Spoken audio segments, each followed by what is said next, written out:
अस्सलाम वालेकुम दोस्तों, उम्मीद करते आप लोग खैरियत से होंगे। आप लोग को तो मालूम है आज 18 तारीख है। आज से रोज़ा स्टार्ट हो गया गल्फ़ में।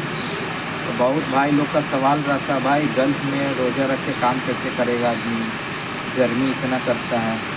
तो भाई आपका बात सही है, गर्मी तो करता है, लेकिन रोज़े भी रखना ज़रूरी है और काम भी करना ज़रूरी है। तो यहाँ का रूल्स दूसरा है, ठीक है, गल्फ़ का। यहाँ का गवर्नमेंट पहले बोल दिया है कि रमज़ान में 6 घंटा से ज़्यादा काम नहीं होगा।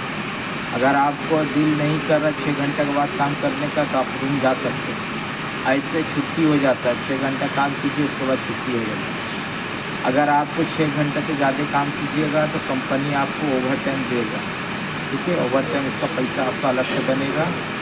न तो आप 6 घंटा काम कीजिए, आपको 8 घंटा पर दिन का हिसाब दे देंगे, ठीक है। आप कहाँ से वीडियो देख रहे हैं, कमेंट बॉक्स में ज़रूर बताएं।